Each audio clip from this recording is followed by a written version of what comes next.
Fi Zilal Quran, karya Asy-Syahid Said Qutb, diterjemah bahasakan oleh Datuk Yusof Zaki. Semoga Allah memberkati mereka. Pentafsiran ayat-ayat 208 hingga ayat 209 surah Al-Baqarah. Di bawah bayangan dua lukisan yang menggambarkan contoh nifak yang jahat dan contoh iman yang bersih ini, ada ayat yang berikut menyeru kaum muslimin dengan sifat iman, iaitu sifat mereka yang dikenali umum supaya masuk ke dalam kedamaian dengan keseluruhan jiwa mereka, dan supaya berwaspada dari mengikut jejak syaitan, serta mengingatkan mereka dari tergelincir setelah mereka mendapat penerangan yang jelas. Wahai orang-orang yang beriman, masuklah ke dalam Al-Salam dengan keseluruhan jiwa kamu, dan janganlah kamu menurut jejak syaitan-syaitan, kerana sesungguhnya syaitan itu musuh kamu yang amat nyata. Ayat 208. Oleh itu, jika kamu tergelincir juga setelah datang kepada kamu keterangan-keterangan yang jelas, maka ketahuilah bahawa Allah itu Maha Perkasa lagi Maha Bijaksana. Ayat 209. Itulah seruan kepada orang-orang mukmin dengan nama keimanan, iaitu seruan dengan sifat yang disukai mereka dan membezakan mereka, sifat yang menghubungkan mereka dengan Allah, yang menyeru mereka agar seluruh mereka masuk ke dalam kedamaian. Konsep dakwah kepada Al-Islam. Maksud pertama dari seruan ini ialah supaya orang-orang mukmin menyerah seluruh jiwa raga mereka kepada Allah dan menyerah segala urusan mereka, sama ada kecil atau besar, pada Allah. Mereka hendaklah menyerah secara mutlak pada Allah tanpa meninggalkan sesuatu yang sumbang, sama ada berupa fikiran atau perasaan, niat atau tindakan, kegemaran atau ketakutan yang tidak tunduk kepada Allah dan tidak reda dengan ketetapan dan keputusannya. Mereka hendaklah memberi ketaatan dan kepatuhan kepada Allah dengan penuh keyakinan dan kerelaan. Mereka hendaklah menyerah diri mereka kepada kudrat ilahi yang memimpin langkah-langkah mereka dengan keyakinan bahawa Allah mahukan mereka mendapat kebaikan, pengajaran dan petunjuk, dan dengan keyakinan bahawa mereka sedang menuju ke jalan dan kesudahan yang baik dunia dan akhirat. Penujuan dakwah yang seperti ini kepada orang-orang yang beriman itu membayangkan bahawa di sana ada orang-orang yang masih teragak-agak untuk memberi ketaatan dan kepatuhan yang mutlak kepada Allah, sama ada dalam keadaan sulit atau dalam keadaan terang. Wujudnya orang-orang yang seumpama ini dalam masyarakat Islam, di samping golongan orang-orang yang penuh yakin dan reda, itu memanglah suatu perkara yang biasa. Dakwah ini adalah ditujukan setiap masa kepada orang-orang yang beriman supaya mereka sentiasa ikhlas pada Allah, dan supaya aliran fikiran dan perasaan mereka selaras dengan kehendak Allah terhadap mereka dan selaras dengan matlamat yang dipimpin oleh Nabi dan agama mereka, tanpa digugatkan oleh sebarang keraguan dan keteragakan. Apabila seseorang Islam menyambut dakwah itu dengan sambutan yang seperti itu, bererti ia memasuki sebuah alam yang seluruhnya diselubungi kedamaian dan keamanan. Sebuah alam yang seluruhnya dipenuhi kepercayaan dan keyakinan, kerelaan dan kemantapan, di mana tidak terdapat lagi sebarang kerunsingan dan kegelisahan, sebarang kedurhakaan dan kesesatan, iaitu kedamaian dengan akal dan logik, kedamaian dengan manusia dan makhluk-makhluk yang hidup, kedamaian dengan seluruh alam buana dan seluruh yang maujud, kedamaian dan keimanan yang menerangi liku-liku hati nubari, kedamaian dan keamanan yang memayungi kehidupan dan masyarakat, kedamaian dan keamanan di bumi dan di langit. Kesan pertama yang dilimpah oleh kedamaian ini di dalam hati ialah kesahihan, kefahaman dan kepercayaannya terhadap Allah, juga kejelasan dan kemudahan kefahaman dan kepercayaan itu sendiri bahawa Allah Tuhan yang Maha Esa, dan setiap Muslim hanya bertawajuh padanya sahaja dengan hati yang teguh dan yakin. Hatinya bulat kepada Allah tanpa dikelirukan oleh berbagai-bagai kepercayaan yang lain. Ia tidak diburu oleh berbagai-bagai Tuhan di sana sini seperti di dalam kepercayaan paganisme dan jahiliah. Ia hanya bertuhan kepada Allah yang Maha Esa sahaja, dan hanya kepada Allah ia membulatkan hatinya dengan penuh keyakinan, ketenteraman, terang dan jelas. Allah Maha Kuat, Maha Kuasa, Maha Perkasa dan Maha Gagah. Setiap Muslim yang bertawajuh pada Allah bererti ia bertawajuh kepada kekuatan dan kuasa yang hakiki dan tunggal di alam al-wujud ini. Ia tidak lagi takut kepada segala kekuatan dan kuasa lain yang palsu. Ia benar-benar merasa tenteram dan senang hati. Ia tidak lagi takut kepada sesiapa dan pada sesuatu apa kerana ia menyembah Allah yang Maha Kuat, Maha Kuasa, Maha Perkasa dan Maha Gagah. Ia tidak lagi bimbang kehilangan sesuatu dan tidak mengharapkan sesuatu pada yang lain dari Allah yang berkuasa menahan dan memberi. Allah Maha Adil dan Maha Bijaksana. Kekuatan dan kudrat kuasanya menghindarkannya dari kezaliman, dari hawa nafsu dan penganiayaan. Allah tidak sama dengan Tuhan-Tuhan dalam kepercayaan paganisme dan jahiliah yang mempunyai berbagai-bagai keinginan dan kehendak hawa nafsu. Setiap Muslim yang berlindung pada Allah bererti ia telah berlindung pada suatu kuasa yang maha kuat, di mana ia boleh menikmati keadilan, pembelaan dan keamanan. Allah yang maha pengasih dan maha penyayang, pemberi dan pengurnia segala nikmat, pengampun dosa dan penerima taubat. Dialah yang menyambut doa orang yang berada dalam kesusahan dan menghapuskan kesusahan itu apabila ia memohon kepadanya. Oleh itu, setiap Muslim yang berada di bawah naungannya merasa aman, tenteram, selamat dan beruntung. Ia diberi rahmat apabila lemah dan diberi keampunan apabila bertaubat. Demikianlah tanggapan seorang Muslim terhadap sifat-sifat Allah yang telah diajarkan oleh Islam kepadanya. Ia dapati dalam setiap sifat Allah itu hakikat-hakikat yang mententeramkan hatinya, menenangkan jiwanya dan menjamin perlindungan, rahmat, kasihan belas, kekuatan dan keteguhan, kemantapan dan kedamaian.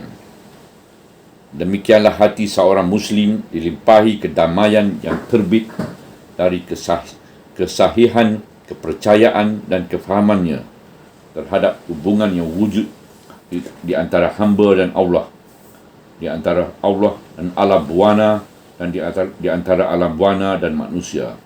Allah telah menciptakan alam buana ini dengan hikmat yang benar, dan ia telah menciptakan segala makhluk di alam buana ini dengan takdir-takdir, perancanaan yang rapi dan kebijaksanaan. Manusia adalah diciptakan dengan sengaja dan tidak akan dibiarkan sia-sia sahaja.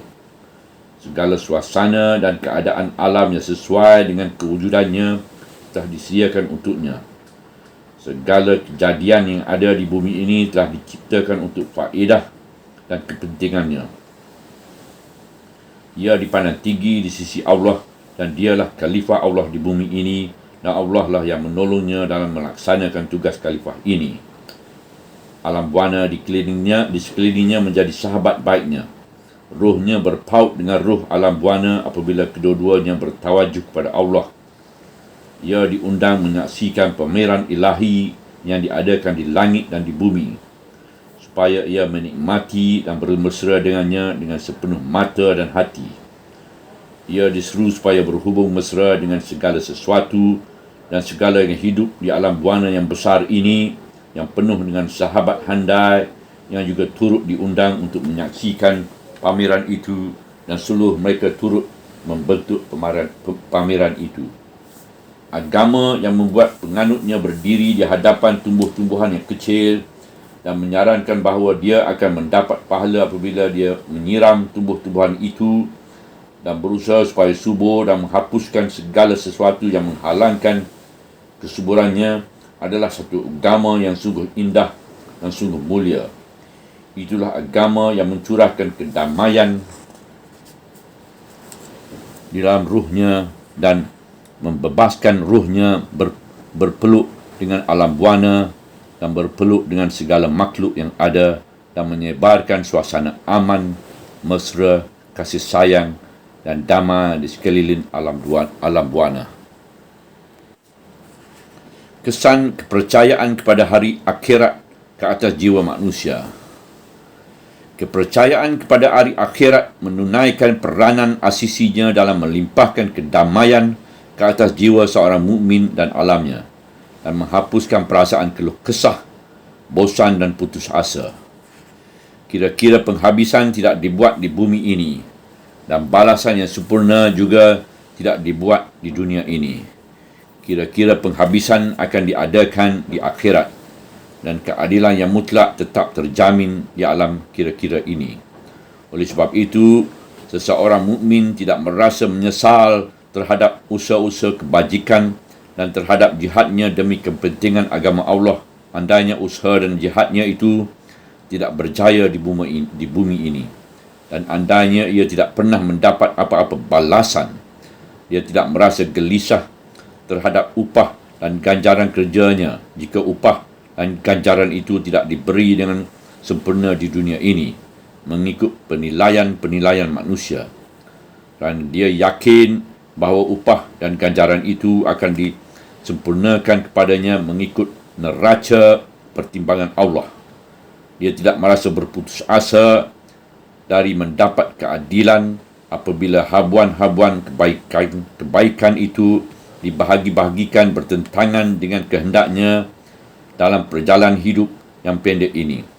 Keadilan pasti wujud kerana Allah tidak sekali-kali mahu menzalimi hamba-hambanya.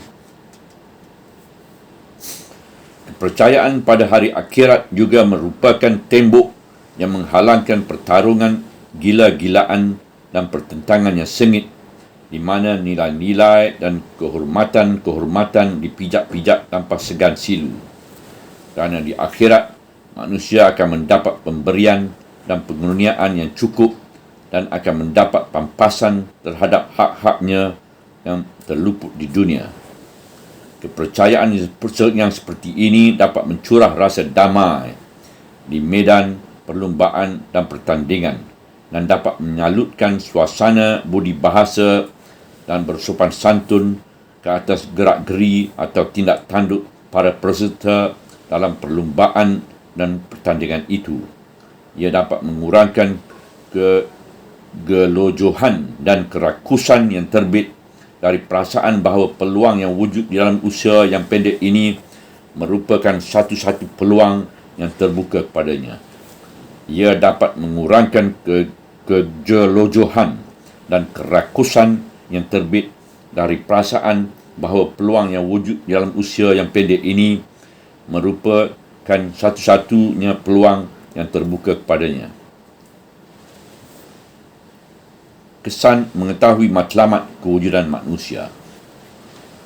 Seorang mukmin yang mengetahui bahawa matlamat kewujudan manusia ialah beribadat kepada Allah, iaitu ia dicipta untuk mengabdikan dirinya kepada Allah, maka kesedaran yang seperti ini tidak syak lagi dapat mengangkatkannya ke puncak yang gemilang, iaitu ia meningkatkan perasaan dan hati nuraninya, meningkatkan kegiatan dan pekerjaannya, membersihkan cara-cara dan alat-alat pekerjaannya, kerana dia mahu berbakti pada Allah dengan kegiatan dan pekerjaannya. Dia mahu beribadat kepada Allah dengan pendapatan dan perbelanjaannya, dan dia mahu mengabdikan dirinya kepada Allah dengan kerja-kerja memerintah dan mentadbir di bumi dan menegakkan agama Allah. Oleh sebab itulah, ia tidak seharusnya melakukan pengkhianatan dan penipuan. Tidak seharusnya berlagak angkuh dan bertindak sewenang-wenang, dan tidak seharusnya menggunakan cara-cara yang kotor dan hina. Begitu juga ia tidak seharusnya bertindak gopoh, memotong-motong jalan dan memayah-mayahkan kerja, kerana ia tetap akan sampai ke matlamat ibadatnya dengan niatnya yang ikhlas dan amalannya yang tekun dalam batas kemampuannya. Semuanya ini akan membuat dirinya tidak lagi dilambung-lambung oleh berbagai-bagai kebimbangan dan tamak haloba, dan tidak lagi dikongkong oleh kegelisahan di mana-mana peringkat perjalanan hidupnya, kerana dia beribadat pada setiap langkah yang dihayuni dan melaksanakan matlamat kewujudannya pada setiap mundar-mandirnya, dan dia mendaki menuju kepada Allah pada setiap kegiatan dan pada setiap bidang.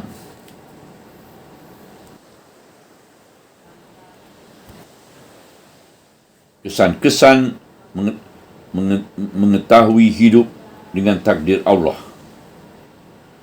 Seseorang mukmin yang berasa bahawa dia berjalan dengan takdir Allah dan dengan ketaatan kepada Allah untuk melaksanakan iradat Allah, maka perasaan ini akan mencurahkan rasa ketenteraman, kedamaian dan kemantapan di dalam jiwanya. Dia dapat meneruskan perjalanannya tanpa digugatkan oleh rasa kesiksaan dan keluh kesah, rasa bosan dan marah apabila menghadapi halangan-halangan dan kesulitan, rasa putus harapan dari mendapat pertolongan, rasa takut kesesatan jalan atau rasa takut dari kehilangan balasan dan ganjaran. Oleh sebab itulah, dia merasa begitu damai dan aman dalam jiwanya sehingga di saat-saat ia memerangi musuh-musuh Allah dan musuh-musuhnya, kerana dia berperang kerana Allah, kerana sabilullah dan kerana meninggikan agama Allah. Dia bukannya berperang kerana mengejar kedudukan dan keuntungan, atau kerana memuaskan keinginan, atau kerana harta kekayaan dan kesenangan hidup dunia. Matlamat seorang mukmin sama dengan matlamat alam buana. Seseorang mukmin juga merasa bahawa dia berjalan seiring dengan alam buana mengikut sunnatullah. Undang-undang yang dipatuhinya ialah undang-undang yang dipatuhi oleh alam buana, dan arah yang ditujunya ialah arah yang ditujui alam buana. Di sana tidak ada sebarang pertentangan dan permusuhan di antara dia dengan alam buana. Tidak ada sebarang pembaziran kerja dan tenaga. Seluruh kekuatan alam buana bergabung dengan kekuatannya dan berpedoman dengan nur hidayah Allah yang menjadi pedomannya, serta sama-sama bertawajuh kepada Allah yang juga menjadi matlamat tawajuhnya. Taklif yang diwajibkan oleh Allah bersesuaian dengan fitrah manusia. Taklif-taklif yang diwajibkan ke atas setiap Muslim itu adalah taklif-taklif yang sesuai dengan fitrah manusia dan bertujuan untuk membetulkan fitrah itu. Taklif-taklif itu tidak melampaui batas kemampuan manusia dan tidak mengabaikan tabiat dan struktur kejadiannya. Ia tidak mensia-siakan ke mana-mana tenaga manusia. Malah setiap tenaga dibebaskan bekerja, membina dan menyubur. Ia tidak melupakan mana-mana keperluan jasmani dan rohani manusia, malah ia memenuhi setiap keperluannya dengan mudah, toleransi dan mewah. Oleh sebab itu, seseorang mukmin tidak merasa bingung dan keluh kesah dalam melaksanakan taklif-taklif yang diwajibkan ke atasnya.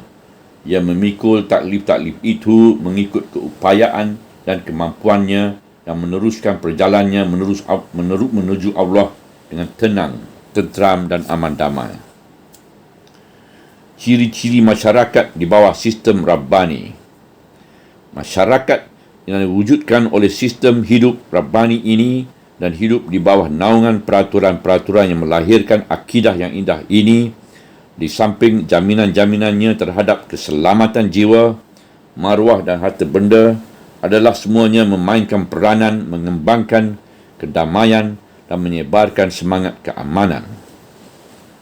Masyarakat yang berkasih sayang, bersatu padu, bertakaful dan seimbang yang telah diwujudkan sekali oleh Islam dengan bentuknya yang paling tinggi dan bersih, kemudian terus mewujudkannya dengan berbagai-bagai bentuk dalam berbagai-bagai zaman yang berbeza-beza darjah bersihannya, tetapi pada keseluruhannya ia masih merupakan satu masyarakat yang lebih baik dari segala masyarakat yang lain yang dibentuk oleh jahiliah dahulu dan sekarang. Lebih baik dari segala masyarakat yang dicemari oleh jahiliah dengan kepercayaan-kepercayaan dan peraturan-peraturan keduniaan. Masyarakat ini hanya diikat oleh seutas tali hubungan saja, iaitu tali hubungan akidah, di mana leburnya hubungan-hubungan bangsa dan negara, bahasa dan warna, dan segala hubungan sementara yang lain yang tidak ada hubungan dengan hakikat insan. Masyarakat ini ialah masyarakat yang mematuhi perintah Allah yang menyarankan sesungguhnya orang-orang mukmin itu saudara. Surah Al-Hujurat ayat 10. Ia juga sebuah masyarakat yang melihat bentuknya yang telah digambarkan oleh Rasulullah SAW dalam sabdanya. Bandingan perpaduan orang-orang mukmin dengan hubungan saling mesra mereka, hubungan saling kasih dan saling simpati mereka sama dengan perpaduan sebuah jasad.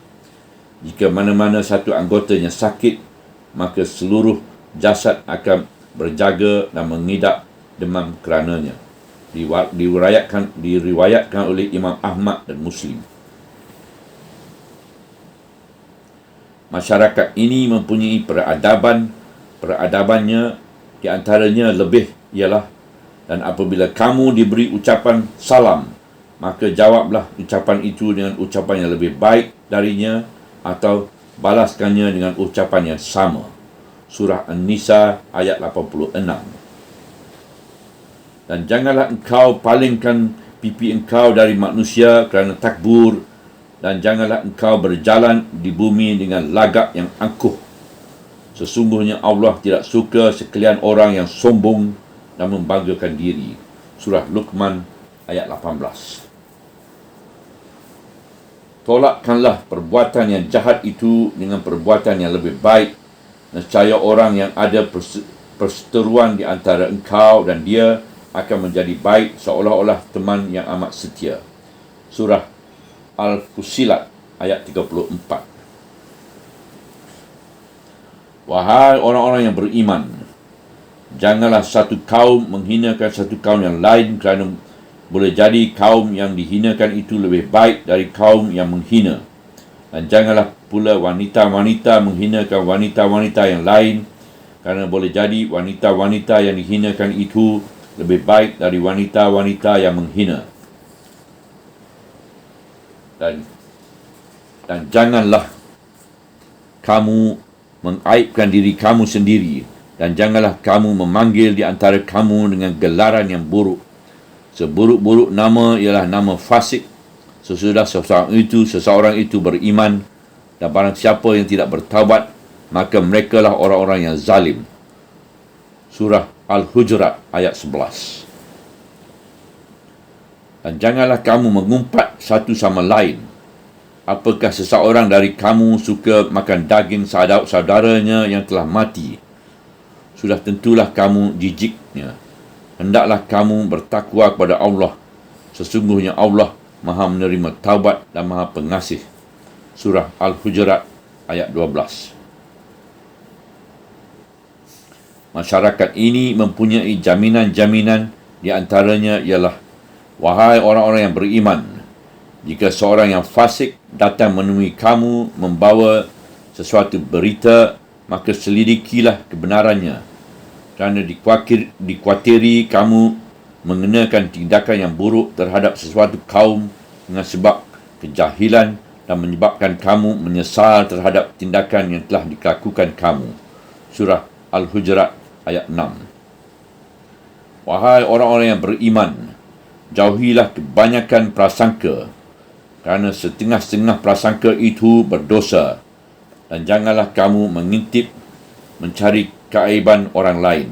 Surah Al-Hujurat ayat 12. Wahai orang-orang yang beriman, janganlah kamu memasuki rumah-rumah yang bukan rumah kamu, sehingga kamu lebih dahulu meminta izin dan memberi salam kepada penghuni-penghuninya. Surah An-Nur ayat 27. Sesungguhnya orang-orang yang ingin supaya tersebarnya kejahatan seks yang keji itu di kalangan orang-orang yang beriman, mereka akan memperoleh azab yang amat pedih di dunia dan di akhirat. Dan Allah Maha mengetahui sedangkan kamu tidak mengetahuinya. Surah An-Nur ayat 19.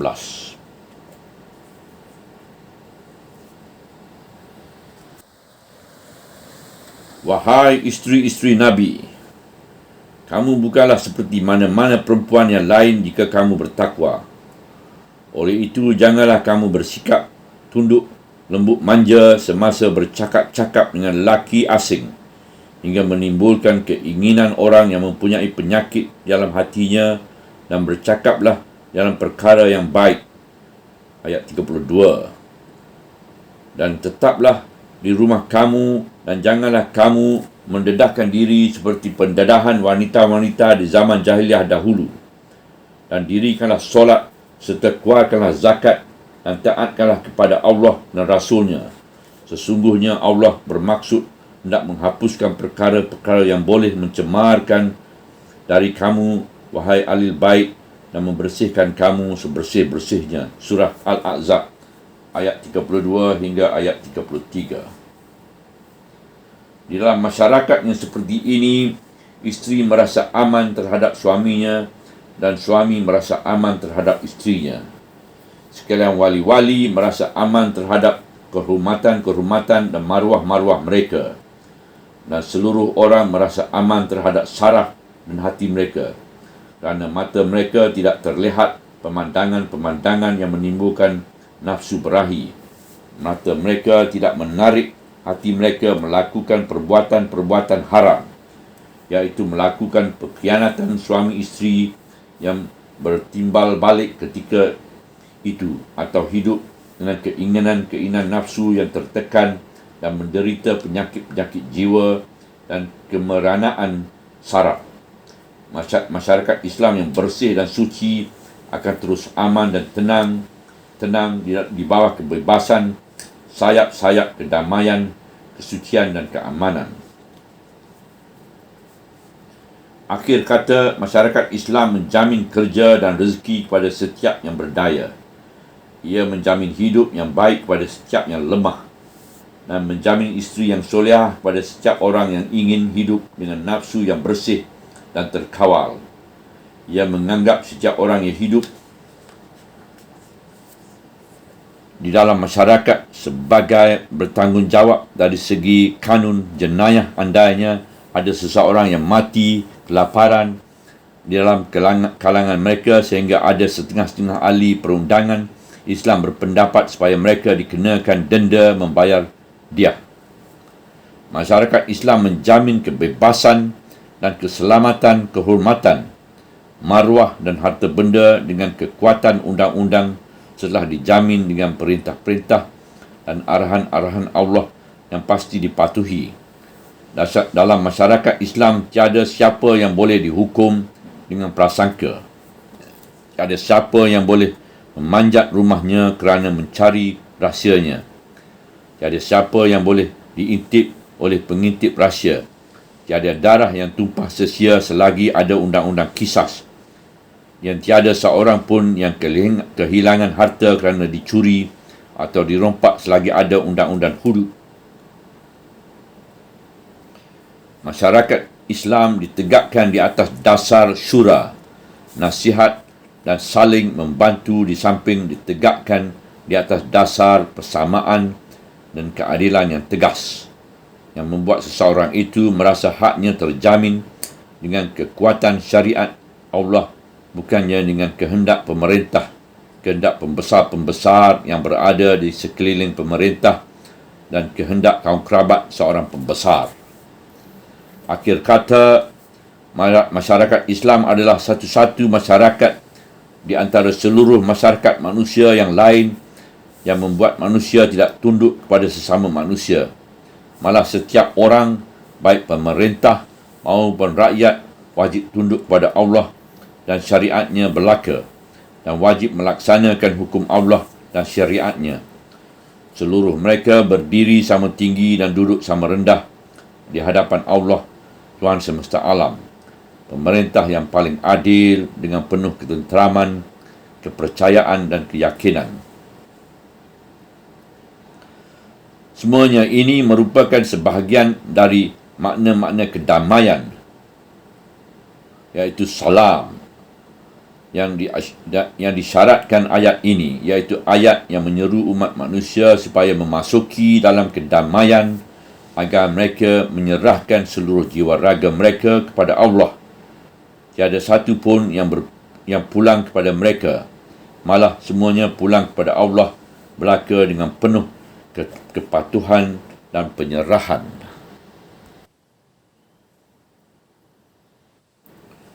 Makna kedamaian ini tidak dapat difahami dengan kefahaman yang sebenarnya oleh orang yang tidak pernah mengetahui bagaimana hebatnya kebingungan dan kegelisahan itu berleluasa dan berkecamuk di dalam jiwa yang tidak mendapat ketenangan iman, dan berkecamuk di dalam masyarakat yang tidak mengenal Islam atau pernah mengenal Islam kemudian meninggalkannya kerana kembali kepada jahiliah yang memakai berbagai-bagai nama di sepanjang zaman. Inilah masyarakat yang malang dan berada dalam kebingungan walaupun ia mempunyai segala sesuatu yang dapat memberikan kemewahan kebendaan, kemajuan ketemadunan dan seluruh nilai-nilai kemajuan mengikut tradisi jahiliah yang menganut kepercayaan yang sesat dan berpedomankan neraca-neraca yang rosak. Di sebalik masyarakat yang termaju di Eropah, cukuplah pada kita merenungi satu contoh yang telah berlaku di sebuah negara Eropah yang dianggap sebagai sebuah negara yang paling maju di seluruh dunia, iaitu negara Sweden, di mana habuan subsidi yang diberikan kepada setiap seorang rakyat dari jumlah pendapatan kebangsaan ialah menyamai 500 pound setahun, dan di mana setiap orang diberi pelindungan kesihatan dan bantuan-bantuan sakit percuma di samping perubatan-perubatan percuma di hospital-hospital.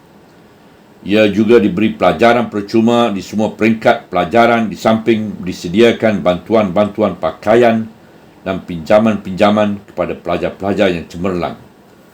Kerajaan juga memberi subsidi perkahwinan kira-kira 300 pound untuk menyiapkan rumah tangga di samping berbagai-bagai kemewahan, kebendaan dan ketemadunan yang menarik. Tapi apakah yang ada di sebalik kemewahan kebendaan, ketemadunan dan kekosongan hati dari keimanan kepada Allah itu? Umat Sweden merupakan satu umat yang terancam dengan kepupusan keturunan. Jumlah kelahiran zuriat di kalangan mereka terus menurun dengan sebab kebebasan pergaulan dan jumlah perceraian yang tinggi, iaitu satu perceraian dalam setiap 6 perkahwinan akibat kebebasan hawa nafsu, pendedahan kegiatan seks dan kebebasan percampuran lelaki dan perempuan. Kehidupan generasi barunya menyeleweng. Mereka menagih arak dan dadah untuk menggantikan kekosongan jiwa mereka dan keimanan dan menggantikan ketenteraman hati mereka yang tidak mempunyai akidah. Penyakit-penyakit jiwa dan saraf di samping berbagai-bagai perilaku yang ganjil menyerang ribuan jiwa dan saraf. Kemudian kejadian membunuh diri juga lumrah. Kejadian yang seperti ini juga berlaku di Amerika dan ia berlaku lebih buruk lagi di Rusia. itulah kecelakaan hidup yang telah ditulis di atas setiap hati yang kosong dari kemanisan keimanan dan ketenteraman akidah. Ia tidak dapat mengecapi rasa kedamaian di seru Allah supaya sekalian orang-orang mukmin diseru masuk dan hidup di dalamnya untuk menikmati keamanan, naungan, kerihatan dan kemantapan. Wahai orang-orang yang beriman, masuklah ke dalam kedamaian dengan keseluruhan jiwa kamu dan janganlah kamu menurut jejak syaitan-syaitan kerana sesungguhnya syaitan itu musuh kamu yang amat nyata. Ayat 208. Setelah Allah menyeru orang-orang yang beriman supaya masuk ke dalam kedamaian dengan keseluruhan jiwa mereka, maka Al-Quran mengingatkan mereka supaya jangan mengikut langkah-langkah syaitan. Kerana di sana hanya terdapat dua haluan sahaja. Sama ada masuk ke dalam kedamaian dengan keseluruhan jiwa atau mengikut jejak-jejak syaitan. Sama ada memilih hidayah atau memilih kesesatan. Sama ada mengikut Islam atau mengikut jahiliah. Sama ada menuju jalan Allah atau menuju jalan syaitan. Sama ada memilih petunjuk Allah atau memilih penyesatan syaitan. Setiap Muslim harus memahami sikapnya dengan ketegasan yang seperti ini. Ia tidak seharusnya teragak-agak dan termanggu-manggu di tengah-tengah berbagai-bagai jalan dan hala tujuan. Di sana tidak ada banyak sistem hidup yang harus dipilih salah satunya oleh seorang Muslim atau mencampurkan salah satunya dengan yang lain. Tidak sekali-kali begitu. Sesiapa yang tidak masuk ke dalam kedamaian dengan seluruh jiwanya dan yang tidak menyerahkan dirinya semata-mata kepada kepimpinan Allah dan syariatnya, sesiapa yang tidak membuang segala kepercayaan yang lain, segala sistem hidup yang lain dan segala undang-undang yang lain, maka bererti dia berada di jalan syaitan dan berjalan mengikut jejak-jejak syaitan. Di sana tidak ada penyelesaian jalan tengah. Di sana tidak ada sistem hidup separuh-separuhan. Tidak ada peraturan separuh di sana dan separuh di sini. Malah pilihan yang ada di sana hanya salah satu dari dua, iaitu yang hak ataupun yang batil, hidayah atau kesesatan, Islam atau jahiliah, sistem Allah atau penyesatan syaitan. Dalam bahagian ayat yang pertama, Allah menyerukan para mukminin supaya masuk ke dalam kedamaian dengan keseluruhan jiwa mereka, dan dalam bahagian ayat yang kedua, ia mengingatkan mereka dari mengikut jalan syaitan. Ia menggerakkan hati nurani dan perasaan mereka di samping menimbulkan perasaan takut dalam hati mereka, iaitu dengan mengingatkan dendam kesumat dan permusuhan syaitan yang ketat terhadap mereka. Permusuhan itu amat jelas yang tiada siapa yang melupakannya melainkan manusia yang lalai, dan kelalaian tidak wujud bersama iman. Kemudian ayat yang berikut mengingatkan kepada mereka akibat kegelinciran setelah mendapat penerangan yang jelas. Oleh itu, jika kamu tergelincir juga setelah datang kepada kamu keterangan-keterangan yang jelas, maka ketahuilah bahawa Allah itu maha perkasa lagi maha bijaksana. Ayat 209. Peringatan yang menyebutkan bahawa Allah maha perkasa mengisyaratkan kekuatan dan kudrat kuasa Allah dan menyarankan bahawa mereka akan terdedah kepada tindakan kudrat Allah apabila mereka menyalahi perintahnya. Sementara peringatan yang menyebutkan bahawa Allah Maha bijaksana menyarankan bahawa apa yang dipilih oleh Allah untuk mereka itulah yang paling baik, dan sesuatu yang dilarangkan oleh Allah itulah yang paling tidak baik, di samping menyarankan bahawa mereka akan menghadapi kerugian jika mereka tidak mematuhi perintahnya dan menjauhi larangannya. Kedua-dua peringatan itu mengandungi ancaman dan amaran di tempat ini. Subhanallah, walhamdulillah, wala ilaha illallah, wallahu akbar, wala haula wala quwata illa billah al-aliyyil azim, wala haula wala quwata illa billah al-aliyyil azim, wala haula wala quwata illa billah al-aliyyil azim. Ya Fattah, Ya Razak, Ya Wahab, Ya Ghani, Ya Mughni, Ya Qadim, Ya Daim, Ya Ahad, Ya Wahid, Ya Samad, Ya Rahman, Ya Rahim, Ya Hayyu, Ya Qayyum, Ya Rabb, Ya Zal Jalali wal Ikram, Ya Rabb, Ya Zal Jalali wal Ikram, Ya Rabb, Ya Zal Jalali wal Ikram.